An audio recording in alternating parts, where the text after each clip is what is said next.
ended game 1. Yeah, and Drakos, you highlighted something that I actually missed in the first picking a ban phase. G2 wasted a ban on Morgana.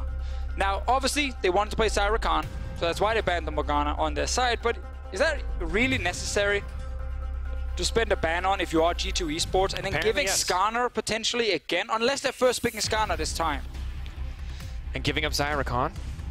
I mean, you can definitely give up Xayah. No, You can also Rakan not give banned. up Xayah. Like, now, definitely first pick Skarner. I think they're going to be forced into it. Well, Great pick and ban phase. Morgana ban is MVP.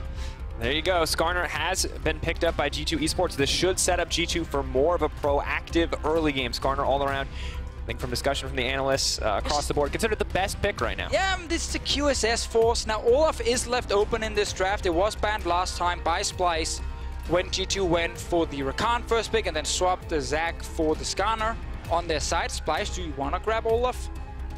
Or do you just say we don't actually care about that? We want to play a tank instead? And look at that, it's Xerxe Zac. You can't. That's disrespectful. You can't take the other side of the matchup and try to beat someone with it. Oh, yeah, you can. Oh. Now, again, as you highlighted before here, not a strong early game. We're back.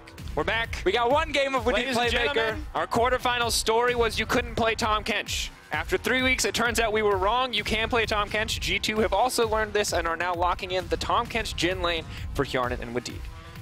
Definitely still a very different champion. I still think the laning phase is strong, as long as you don't need to rely too much on your Devour. And that's kind of the big thing. The cooldown is so insane, so it is a lot harder to protect your AD carry.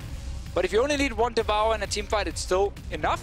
And the laning phase is still good from Tahm Kench's side. And they're pairing up with Jhin, which is probably the preferred pick for Hjärnan if he actually wants to try and win his bottom lane. So this is a shift for G2. It's not the Ezreal saying we don't want to do anything on bot side. They actually can make plays now. And as we look at this draft, I feel like the bot lane is interesting. I want to see how well they can use the Tahm Kench. If this is the G2 that set themselves up for success with this defensive option. But the thing I have to point out, the thing backing it up right now that makes me happy is the jungle matchup, because Skarner on this patch, on 8.16, has a 100% win rate in EU. Yeah, that's a good sign. What's Ezreal's win rate? I don't know. You don't want to do what I'm doing and just pull out a number? See, the thing is I could just make a 76%. It's on my caster sheet, I've been informed. Ladies and gentlemen, I am lackluster. All right, LeBlanc has been banned. Alistair banned away as well. Deficio frantically looking up the win rate. I mean, so Ezreal, during playoffs, had a 36% win rate. And now yesterday, when it was played during the Gauntlet here in Europe, Ezreal was sitting on... And we found it. ...a win rate of 0% because he wasn't even played. 33.3% on this patch is the number. That's what I'm looking for. 30. All right, but we... Aside from us embarrassing ourselves, Deficio, there is a draft going on. Aurelia has been banned out. Pyke has been banned away as well. Interesting. Not historically, Kasing at least, not historically the kind of player you would think would He's go tried for a few times playmakers. to play it. That's Kasing, baby. Or is it a Nisqy? That's the thing about Zilean on this patch. Oh, yeah. Can actually go into mid lane as well. Oh, I like this. PerkZ on Akali. The first game he played was not the cleanest, but I want to see how much he's leveled up. But we've seen a few times people take the Zilean against the Akali, specifically in the mid lane. That's an Aatrox top lane for Wunder. He's definitely embracing the carry tops right now. He's not just playing a tank. He's against a Sion. Let's see, will Zilean go mid against the Akali? And do they just grab something completely different than down in the support role for Kasing? Or will he get to play the Zilean against the Tahm Kench, which is a fairly easy lane for him?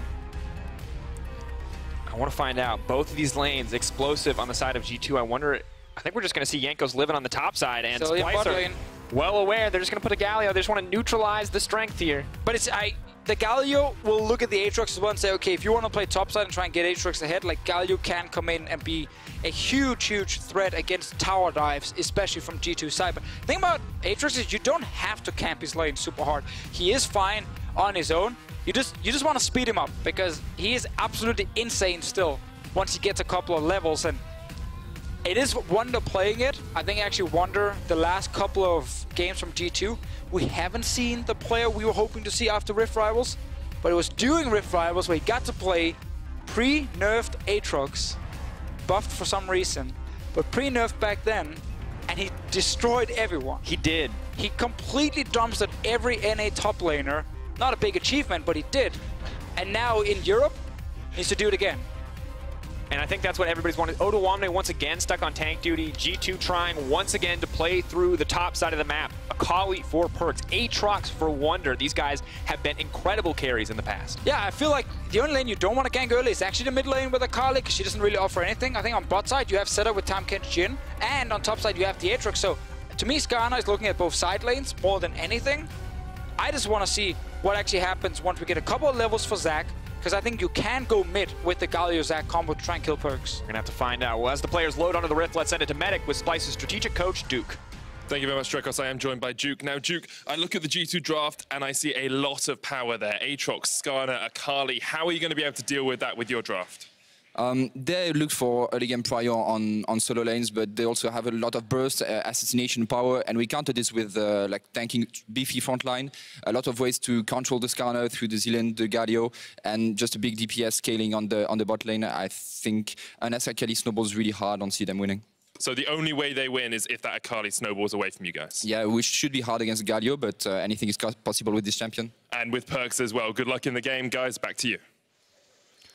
All in on PerkZ scaling in the mid lane. Well, we're going to have to wait for a few levels before PerkZ really starts to threaten anywhere. And in the meantime, we can start to talk about a few of the other matchups. We already mentioned it once, and I feel like the jungle is a decent place to start before we get into this laning phase Deficio, because now we're getting the Swift swap. You know, we've got Jankos on the Skarner, Xerxe on the Xayah. You talked about the side lanes. Where's he going to go first? Well, probably Rift Scuttle control from Jankos, because last game when Xerxe played the Skarner, he got 3 Rift Scuttles in a row. You know, Jankos had to just give them up on the Xayah. Let's see if it's gonna be the same thing here in this one. I like, though, again, the beefy front line, tons of tanks from Splyce. It's a bit like last game. And then you have Zilean ult. So whoever PerkZ will try and go for in late game fights, the Zilean ulti is there, and then suddenly things are going to be on cooldown for the Akali. So I like a lot of, you know, I like a lot of the tools from Splyce to try and stop PerkZ from carrying team fights. But the execution against Akali is always the tricky one, because she can just get out of hand. And Nisqy getting aggressive there, starting with the knockup. Looking to just deny PerkZ from approaching the wave. Now looking for the Winds of War to push it out. Wanting to trade back and forth. Hjärnan and Wadid doing what they can on the bottom side of the map. This match will get a little bit harder as Kasing gets a few more levels, but Zilean not the biggest factor in the early laning phase. The ulti incredibly powerful, but the bombs, it can be hit or miss. Yeah, first of all, it can be difficult to hit them. Your bomb level 1 is on 10-second cooldown. Tongue Lash from Wadid is on 5-second cooldown. So there's a huge difference in how much they can actually trade against each other, and the damage is roughly the same, because Wadid brings pretty decent base damage. He then also has Glacial Augment on his side, so if he actually gets close enough to use that, he can really keep you in place easily and then devour you eventually. So it's not a lane that I'm expecting Splyce to just win, because I think with the Jhin Tahm Kench, G2 will be able to control the early push, and it's actually what we're seeing right now, and that fits then with the story of the Skarner getting the early river control, Xayah just trying to farm, Rift Scuttler going over to Jankos on his side. He already secured the top lane, so effectively exactly the same thing happening as last game, just swapped, because it's Jankos on Skarner. And of course G2 outside of mid lane, 2 pushing lanes. Wunder going to push in the sign on the top lane, at least for now, until a few more levels. I like this, you know, look at this, push both lanes here. Jankos is in there. Kasing following up with Xerxe. This could be risky, though. Tahm Kench is not there. Kasing has priority. He has a blast cone. He has blast cone. There's no way they extend this play, unless Nisqy wants to get a little cheeky here. Double bomb does connect, but there's going to be no fallout. For now, the focus from Splyce is just making sure that Xerxe can clear the jungle comfortably. Jankos and Wadid, though, are not going to let this one happen too easily. They see everything right now. Kasing is trying to get some information. Wadid moving in with Jankos. Oh, gobble up. Spit it out. They're going to smite it, too. Oh, I like cheeky steal. The only time in the history of League of Legends Tahm Kench has used the QW interaction. I like the play, though. They do not actually stay and try and deny Xerxe the blue buff. Jankos goes back to grab his own Raptors. He has a full bot side jungle he can kill. Meanwhile, on the bottom side, we have, of course, the push we mentioned before from Hjärnan and Wadid. I like the combination again for laning phase, but to me, just the further we go into this game, the stronger the Xayah plus effectively 3 massive tanks in front of her will be. But early on, as we see here, Hjärnan controls. Especially with the Zilean, too, to speed up the threats. A Galio running at you with that movement speed terroroid. Truly terrifying. But you wonder why Kasing always covers the Zilean. That 4-win, 1 loss, 90.2 kill participation. That is a lot.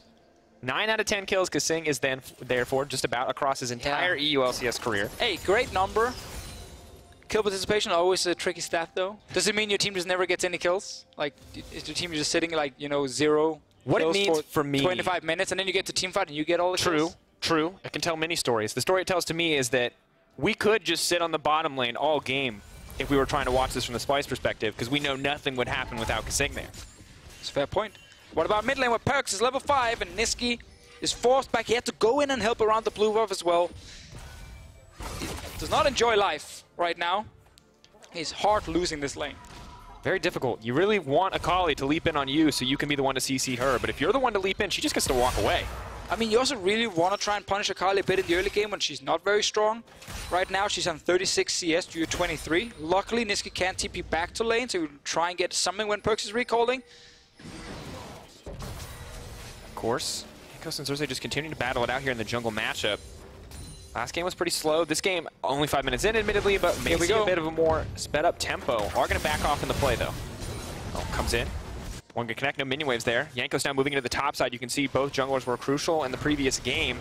The story may continue here. Smite challenge down. They're going to try to bring Odoamne back in. Not going to get anything else, but will bully him out for now. Yeah, tried to force a flash right there. Odoamne kept it.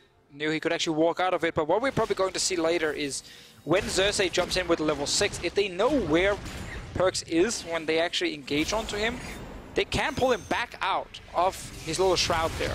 And additionally, the taunt is one of the few forms of CC that can pull her out as well, because it is going to force her to auto-attack and reveal her. So it is, in general, like in terms of theory crafting, can be a very good matchup. So they have tools to get PerkZ in vision and actually try and burst him down. Nisqy kills the wave right here. PerkZ, will he all in with the ulti? It's a bait. Handling. Trying to get... Ooh. Gonna back off. Nisqy really tried to get in a position where it looked like he was gonna be an easy kill for PerkZ, or at least an easy trade. But PerkZ did not go for it. He knew the enemy support was missing, and he didn't have any vision of Xerxe. Jankos, in theory, has an avenue to the top side of the map, but does not know where the enemy vision is, so does not push for any more. PerkZ now doing his best to push out before he backs. 58 CS is going to be in a nice position to get a little bit closer to the Gunblade if he wants to go for that first item. Yeah, Nisqy's gone back to base twice already. He just returned now. Down in CS. PerkZ with level 6 on his side suddenly brings a lot of burst damage. I'm waiting for Jankos level 6 as well. Why not just go mid then? Flash ult as Jankos with your Akali. Nisqy's dead. Get that first kill for him. Aatrox on his own will already snowball. He's fine. He's just going to sit there. He's going to get further and further ahead. He's going to get a Black Cleaver, and then he will start being a huge threat. You don't need to actually get a kill on top side. Oh, Xerxe bot. Hjärnan now flashing out. Just going to try to bring it back. Sped up as he pulls back to the minion. Now pulling them into each other rather than could be focused up. Wadid now has to be careful here. Is he going to be able to do anything? He can't stop him going down. Now on the retreat though, moving forward. Going to pull the Zilean back. Level 4, but they're going to pull him out of the Galio ulti. Flash out to safety. Well played in the early game by Splyce. Oh, Xerxe finds something top lane. They're fighting as well. Odoamne will just walk away from this one. Bot lane, however, we did not get to see Wadid actually defend Hjärnan. Great setup with the Zac, and if there's one tool you want against the Tahm Kench, it is actually things like Zac that can AoE CC and also pull back a Tahm Kench later if he tries to devour his AD carry. So Splyce here, early first blood, PerkZ on top side. Half health Odoamne now trying to back off the wave. PerkZ can throw down a bit of damage using the first ulti proc to leap in. Needs the passive proc, gets a little bit more damage. One more ulti, is it going to be enough? Takes him down, already used it, and it's just going to walk away. Well played by PerkZ. Everything he did there was perfect to actually get the kill. He uses the first dash to get in and interrupt the ulti from Odoamne. Then Odoamne gets to flash away, but it doesn't matter because PerkZ has enough ability to catch up and actually keep him there, and then he takes him down. Let's see bot lane. Oh, he used the Devour just to try and block the potential stun. And now this Devour is on a massive cooldown, so Xerxe knows the moment he goes in, Wadid can't do anything. He's useless right now as a Tahm Kench. He actually ends up as being an issue because he pulls Hjärnan back towards him, and Xerxe and the rest of Splyce bot lane can then get the kill. I think there Wadid, almost you gotta sacrifice yourself and just stay in the brush, walk away from the Zac. Good play from Splyce to punish what is a very clear window of opportunity. We check this out from PerkZ one more time, leaps forward.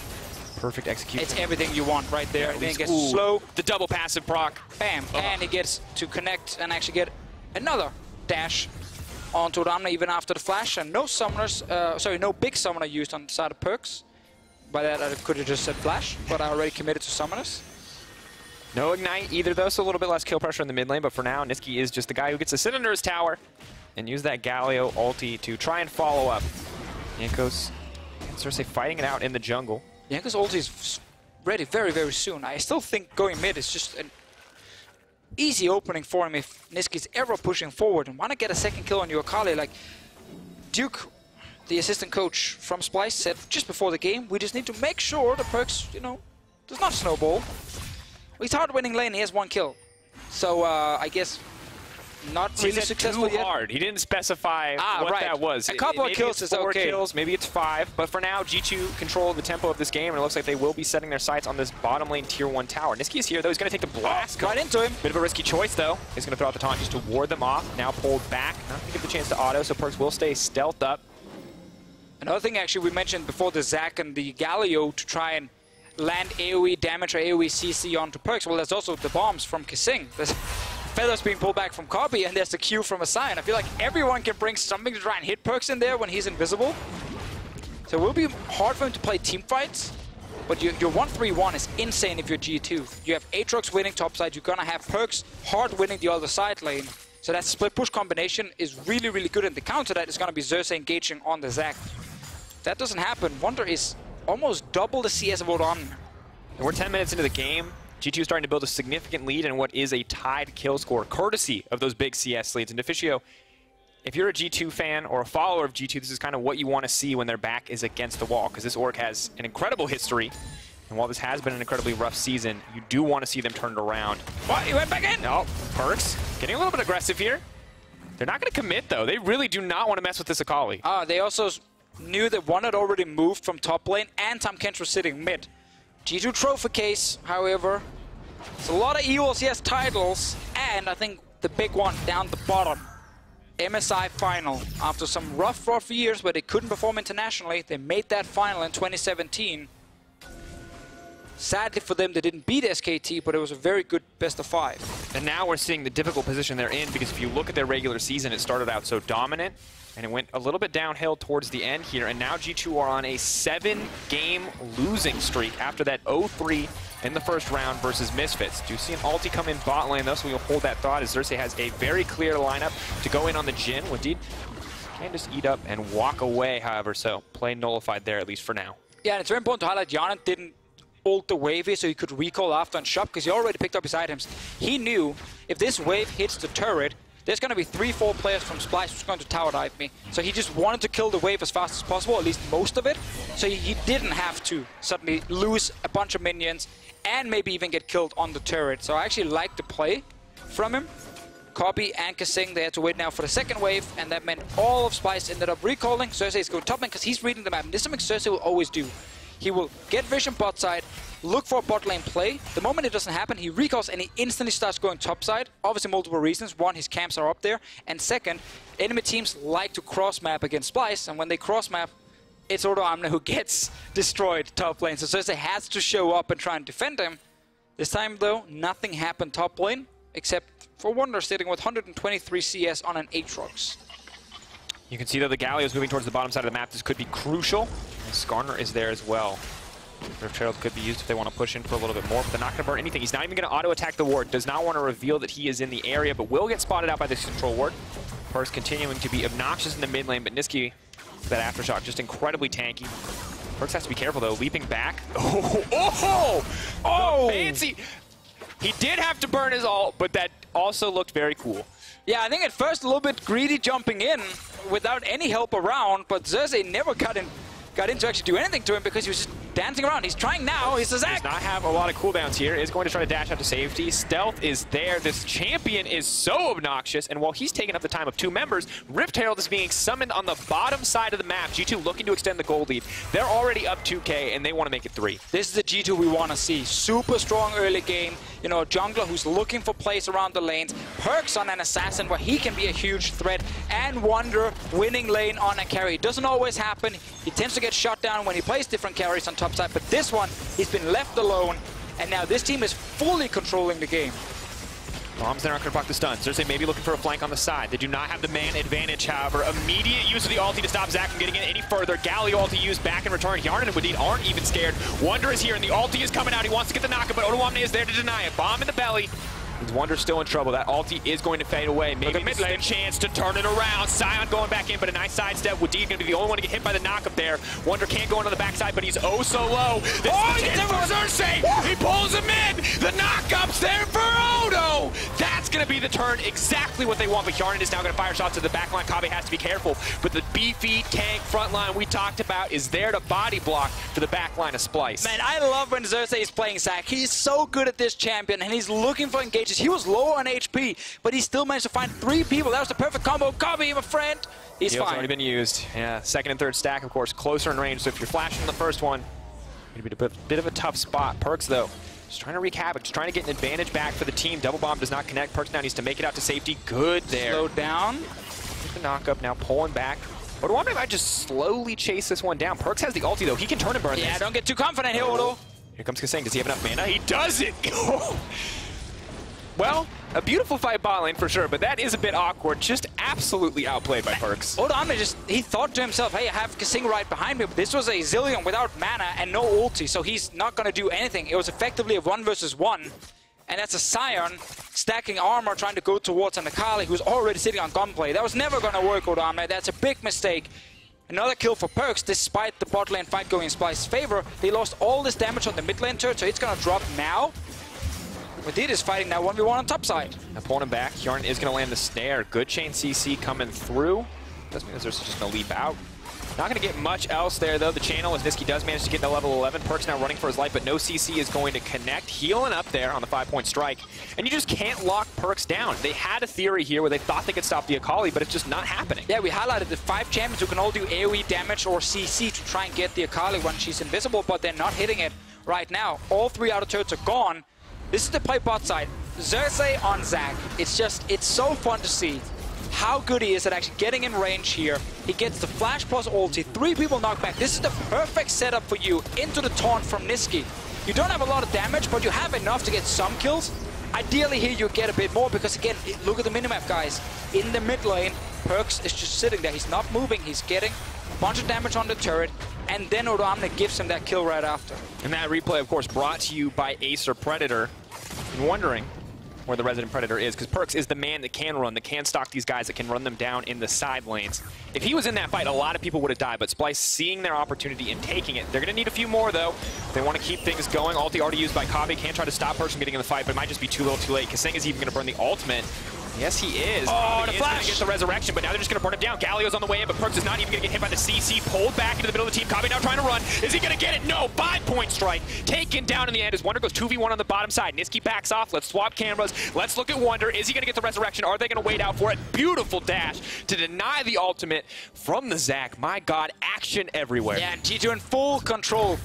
Last game was very slow, very passive from their side. They kind of looked like they weren't actually ready to play here on the big stage after losing so many games in a row. But this one here, aggressive solo laners with the Aatrox and the Akali. We get Wadid back on Tahm Kench as well, and suddenly G2 looked like a completely new team. We haven't seen these guys in almost 2 months playing like this, winning the early game super hard, snowballing.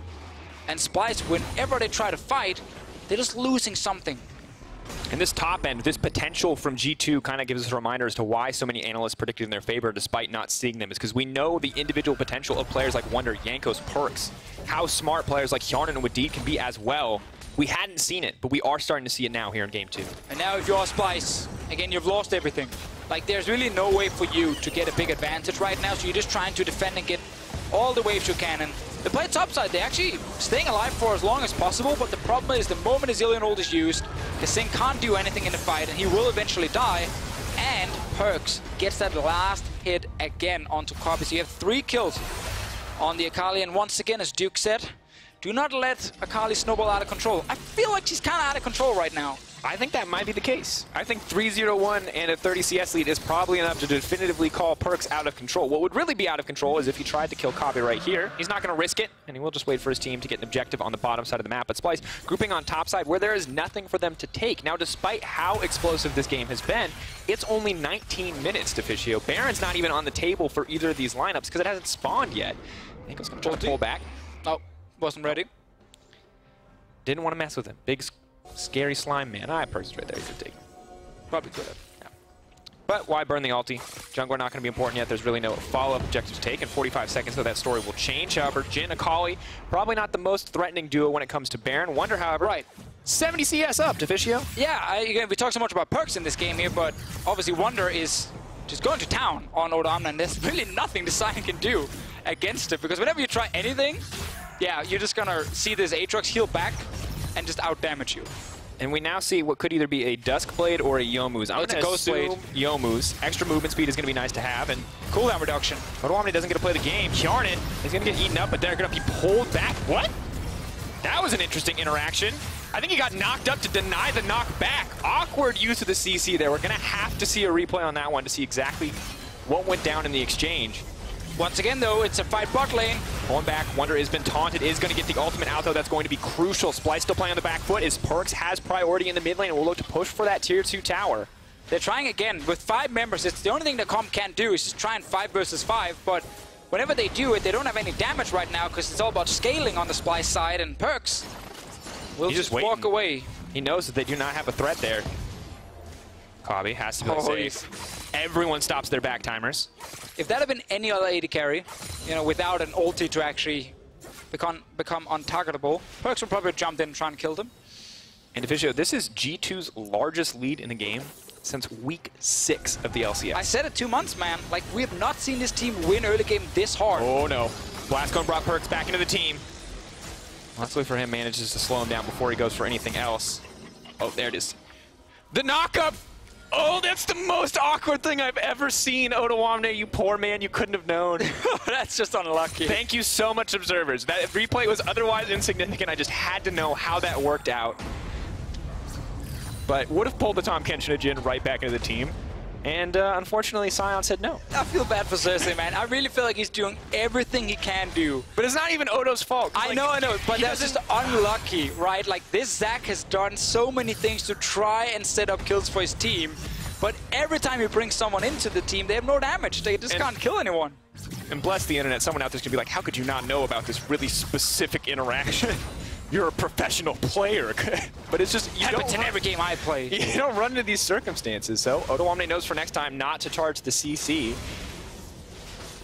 But now Splyce, they're kind of just doing what they can to hold on at this stage of the game. We know that in theory, if they go late, if they can stop the Akali from getting to the backline, they can pull out a win here. But G2 has gotten literally everything that they wanted in the early game. And that's kind of the thing, right, with G2. Back when they were super good at playing the early game, they would often get really far ahead at 20-25 minutes, but then slow down around Baron, because they wouldn't be super clean at securing the big objective into then finishing the games. So really good late game teams could stall like a Fnatic and get to late game team fights, and then Reckless or whatever could then suddenly win the fight, and G2 would feel pretty bad because they got a 5-6k goal lead, but then couldn't actually win the game. Splyce, they are the kind of team who can try and stall for late game, but I feel like this time around they are so far down, it should be impossible for them to defend the side lanes. They will eventually lose the Baron as well. I don't see a way G2 lose this game. It's difficult, especially when Odoamne has to run from the side lane matchup, when Nisqy can't really go toe-to-toe with either of the side laners, can just do what he can to clear the waves. PerkZ has been taunted up, though, but is not going to get an auto attack off, so they're going to have to back off. Brenning on the backside, pulling back. PerkZ is playing under the enemy tower. Gotta love those Akali interactions. There's just nothing that they can do. All of that CC, if they try to put it on PerkZ, they're just going to get dove by the remaining members. Let's see, Wunder on bot side once again. Xerxe will try his best when it comes to finding this, but as we highlighted before here, with the split push, you just can't get the fight you want to Splyce because you're just losing something mid if you're going bot, you're losing something top as well. Eventually there's a wave coming in. G2 right now are playing the split push game. They're not allowing Splyce anyway to get back in the game. I have to wonder what Splyce could have done to stop this from happening. PerkZ has been immaculate this game, I think it's safe to say. We wanted to see if his Akali had improved since last time we saw it on stage, where it was admittedly good, but a little bit sloppy here and there. Well, it's looking pretty clean at this stage. Kasing, come on, face check. Squishy support, face check. He threw down the bomb, but that's one, that's half your stun. PerkZ, oh, the laugh. He said he was confident. We heard from the entire G2 line that they were feeling good, and spamming laugh as you run into the enemy's face means you know you're having a good time in this game. I will say though, Kasing, that was the best support play I've seen. You did not face check. You just threw in a bomb instead and said, is someone in here? Yes. A level 15 Akali. Those are the Season 3 fundamentals paying off when mid laners just one-shot supports, and that's all Every that they time. did. Support ran around back when Oracle, if you remember that item. Yep, 400 gold. And if you died, it would disappear. So you were just so scared. And every mid laner was like an assassin who could burst you down like 3 times. Zed, Ahri, good era, good era. Now we're back in that era because we have Akali. He's gonna dash back. Okay, they're trying with the AoE again. Gonna get pulled back. There's nothing to connect onto. To hit. And the second use of the ulti just to get him out to safety. And meanwhile, the rest of G2 is on the bottom side taking this tier 2 tower, and it just continues to show us that there's not really a right choice for Splyce. They either have to go all in for this trade, knowing they're going to give something up. The most that they can hope for feels like a 50-50. Or an even trade, rather, not a 50-50. Right, and it actually showing again why Akali is considered such a hard champ to play against when she gets ahead, because it's not just about her damage, it's about how hard it is to actually shut her down. Because she can just go into her shroud, she becomes invisible, you literally cannot see her. And then she has mobility as well to try and get away. Old Akali could only use ulti towards champions. So she couldn't actually use all this extra mobility to also jump over a wall, get out of a skill shot, whatever it is, but new Akali can't do that. So when you try and go to kill her, unless you can point and click CC before she even gets her W down, you can maybe burst her, but that's so difficult. And it's just a nightmare, because not including any skills whatsoever, Akali passive right now does about 350 damage. A key part of her kit to be sure, but that alone combined with the execute on the second cast, perfect execution, is just an absolute nightmare to play against. Kobbe has his ulti to keep him safe. He has Kasing's ulti to keep him safe, and you know that on top of the Mikhail's. But I still don't know if that's enough to survive an Akali diving in. No, because the problem is, once you've used all of that, you haven't killed anyone. Because you are either up in the air as Kobbe, not dealing damage, or you are reviving, not dealing damage. Who else is going to kill people? The Xayah? The Sion? No, they're not going to kill anyone. So you actually need Kobbe to be able to auto-attack in late-game team fights. But because they're so far down, he's probably never going to be allowed to auto-attack. He's just going to either be dead or up in the air. G2 now starting the Baron, probably knowing that as well, that Kobbe really cannot comfortably approach, that team fights are not set up to go in the favor of Splyce at this stage of the game. Kasing having to slow down PerkZ. Throwing out those bombs is incredibly risky, however, because the second you throw one, you can't stun him. Where is he? Oh, he's getting out again. Oh, PerkZ, he's having so much fun. Kasing has ulti, but I can't even blame him. I didn't expect that much damage to come out from the Akali. G2 now, sights though on the mid lane. Righteous Glory has been used. Jankos running in. Could look to take down Kobbe here. There's no Kasing. They're trying to get the knockup. Has pulled back Xayah midair to stop and deny the entrance. The wombo combo could now come through. Okay. Wunder could get the reset. Is going to get it as well. Will resurrect, but Hjärnan is now on the backside. They're trying to go in. PerkZ doesn't even care. He's pushing in on the top side. They get one on the side of Splyce, but G2 still very much in control. Yeah, here once again, Splyce tried to show us what their comp can do when they get the massive tanks, all the AoE engaged in the front. Problem for them, they only get one kill. And then everyone else from G2 gets to walk away from this one. So Splyce, despite executing some of the fights, are simply not at a point again where they can't get enough from it to get back in the game. This is the play on top side. Second Brenda's bomb, you're dead. Yep, jumps in, and here Kasing could ult himself, but he doesn't expect this damage coming in. Oh, it's like melee Zoe. Nisqy jumps away, and now we actually get a pretty good setup. Like Xerxe jumps in. I like the ult from Jankos, so Xerxe can't instantly do anything, and then we get the combination of Sion, Xayah plus Galio. Kobbe is free hitting in this fight. This is the perfect setup for Splyce, but it only gives them one kill. I gotta say though, threw the ult, but he didn't pull the feathers back. I guess he was waiting for the Tahm Kench to spit out the Jhin before he went for anything else. Probably. But he gets a flash from Hjärnan. Could be big in the next fight if Xerxe can actually get onto him. Might be the only way back for Splyce now. Xerxe gets onto Hjärnan, tries to knock him back into team. They kill him while PerkZ cannot assassinate Kobbe fast enough. But the fact that Splyce, great shot calling game one, abused the fact that Wunder didn't have TP on his side available, and then great Baron calls, so they win. It actually looked pretty dominating. Now G2 pick super strong solo laners. They get the Skarner first pick and they destroy Splyce. For now, at least. Sets up a very fun best of 5. Individual picks are key here. PerkZ now on the backside looking to pick up Kasing. Has used the Shroud to reset. PerkZ now unstoppable. Going back in on Xerxe. Nobody's going to survive from this. Wunder now hunting down the prey. The curtain call is coming out. It might just be curtains for Splyce. Now pulling back. Xerxe gone into the passive. PerkZ all but untouched. I sent him a little boblet. TP to buy a little bit of time, but that's not going to stop him from dying. Tower going to fall. Inhibitor sure to follow. Kobbe and Odoamne have to play safe. If they die here, the game could just end in the favor of G2. 29 minutes in, G2 didn't even need the Baron so far to get the first inhib.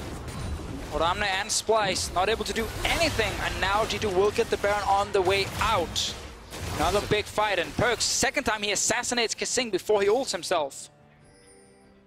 And for Kasing, there's really no right choice, because if you ult yourself in that instance, you can't ult your AD carry. But I guess it's a superior alternative to just dying. The Zilean pick, in theory, supposed to counter a lot of what G2 wanted to do, but it is just not working out. They will get their Baron. They will extend their gold lead. More than 10K in their favor. What a different story here in Game 2. Yeah, such a turnaround from G2 eSports. Losing 7 games in a row before this one, and now looking this good. Kasing, as you see on top side, he doesn't want to use ult early on himself in case PerkZ just swaps the target. And then he just gets bursted down. Like there's a Lich Bane as well on the Akali right now. Nothing the rest of Splyce can do. Kobbe can never properly auto-attack in these fights. So he will drop as well. Baron now for G2. Looks like one last fight and the game should be over here. And G2 will look then at a 1-1 score after losing game 1. Best way possible to bounce back in game 2. I would say we heard a lot about momentum in that first interview at the start of the day with Grabs, is we weren't worried about the opposing momentum. I was a little worried there in game 1, but now in game 2 it is G2 taking that momentum back. And Splyce won in a very Splyce way. Very slow, very controlled. G2 winning, and what I think we can safely call a very G2 way. Individual players making the difference, coming up clutch. I would say G2 at the start of summer split and spring split way, yes, not end of summer split. Definitely true. And I think that it's so important to highlight how this team, we've asked so many times, when can they actually stop playing early game again? This is what we're getting in this game here. Big for them here in the Gauntlet run. Not only do you have to beat Splyce today, you also then have to try and beat Schalke tomorrow, so it is really rough. And I know Splyce, after this game, he will be able to adapt. They can look at Akali and say, we should maybe just get rid of it in the second phase. We don't have to leave it open. Could be the option here. We'll back off, though, on the play. Not going to push for anything more on the fight. They know PerkZ is top side. PerkZ hunting down Nisqy here, getting those passive procs and doing so much damage, even to the tanky stats of that Galio. Really wants to proc the Aftershock, but cannot even hit the Akali, so PerkZ gets to grab this inhibitor uncontested. Wunder now pushing in as the curtain call comes out. They're looking to threaten Kobbe with this one, but Odoamne going to body block what he can. Speed up use there from Kasing. Desperation times for Splyce. Are they going to be able to get anything back here? Gargoyles don't play used. Odoamne now unstoppable. He tries to run into the base. Oh, hit the bomb in there. But isn't going to take it in the end. Ulti, though, used from Kasing means it's going to be an easy reset. PerkZ into the back line. Wunder now on a killing spree. Where's PerkZ going to go next? A lot of damage coming out. G2 playing with their food a little bit here as we start to close out game 2. Unstoppable, but pulls him out there. Wants to turn it back. Can they do anything? Hjärnan untouched on the backside. The AD carry still alive. PerkZ healing up the 5-point strike. The damage coming out is absolutely absurd from the G2 lineup. They're cleaning up, they're making it look good, and after an incredibly rough game 1, G2 have finally showed up. A 7-game losing streak broken right here, as G2 will take the second game after a few more moments of playing with their food. And Splyce on their side, they will look at the bigger man face and say, did we gamble too much? We heard from the coaching staff, it was all about making sure Akali does not snowball too much. They felt like they had the option to stop her with all the tanks, with all the AoE crowd control on their side. But none of it actually connected, and the early game was just so G2 favored. I gotta say, Xerxe was the only player who actually managed to do something on the side of Splyce in that game, but best way to bounce back, best setup as well for a best of 5, where you get a 1-1 now. Splyce dominating the first game, G2 destroying them in the second game. Game 3? Do we get another G2 early game focused draft? Do we get another late game focused draft from Splyce? I have an idea, and it would be ban the 100% win rate champion in Skarner. Don't give it to either side. Yeah, Skarner first pick was definitely a lot better than the Rakan first pick. Again, I feel like Skarner on stage is just insane. Like, nothing can go wrong for you, man. You're strong 1v1, you have good jungle clear, you have a suppression, you force QSS. Like, I like everything. All of it is great. And it's a good look right now for G2. They prove Wunder, a guy we wanted to see. You know, we debated between carries and tanks. What was actually the right choice for him? We hadn't seen a good carry performance from Wunder since really Rift Rivals, if we look back. And now, him showing up on this Aatrox, building up this incredible CS lead on the top side, coming in, using that in the late game was good. And PerkZ on the Akali, I mean, not a lot to say there. You saw it. You were there. You witnessed it, audience. Exactly. You know exactly how dirty that Akali was and how unstoppable PerkZ looked on the champion. And you said during the pick and ban phase when we had the first pick Skarner and then the Zach answer on the other side, well, now the early game is going to be in favor of G2. So when you have Zac plus like a Sion, how are you ever going to stop Wunder from just pushing 24/7? Because if you try and gank him and Skarner is there, you instantly die, and the game might just be over. Mid lane was where they tried something in the early game, but they never got onto PerkZ, and the moment that didn't happen, despite a good game from Xerxe, it just snowballed out of control. Absolutely did. Well, G2 have now tied the series 1-1, and for more on that game, let's send it over to our analysts. Thank you very much, guys. Medic interviewed the analyst from Splyce, Juke, before the game and basically had as his last question. So the only way G2 wins this game is if Akali snowballs out of control. And now you could do... Oh, we found the signs, by the way. Now, what I don't want to do is jump on the Splyce hate train because of that. And I want to actually turn it on its head and praise G2 for playing to their win conditions exactly. And my question is, was it G2 as a whole, or was it just PerkZ completely going off?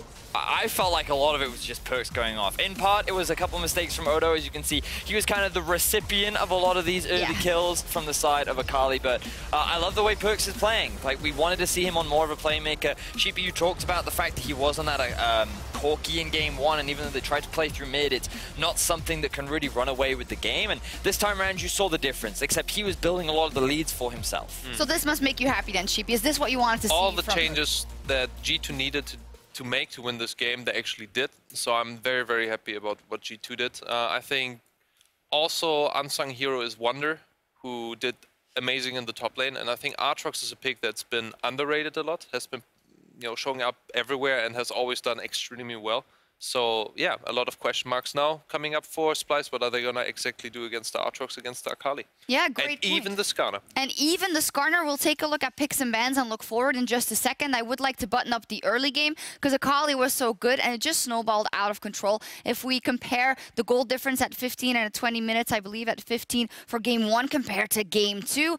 Game 1 looks like the second half of the split for G2, and game 2 looks like the 6-0 G2 that we saw in the beginning of summer. So how easy of a blueprint is this now to replicate for G2? Because obviously it works with Akali if she gets 2 kills early. I mean, the thing is, a lot of the early gold, like, Akali getting kills was great, but a lot of the gold lead actually came from the Tahm Kench Jhin in the bot, because they were actually able to have priority over the Xayah and the Zilean, and kind of expectations were that once they locked in the Zilean, they would be winning that 2v2, but Jhin Tahm is surprisingly strong. We heard the casters talking about it. The fact that they had constant push, you had Akali and the Skarner roaming down bot in the early game too. This team got 2 towers very quickly as well, especially thanks to Wunder constantly pushing up top lane. So with those gone, it became very easy to move these 2 side lane threats in Akali and Wunder out to the map, and that's where we really started to see this G2 team unlock. I agree. To come back to your point, Sheepy, when we look at picks and bans and see what has to change from G2,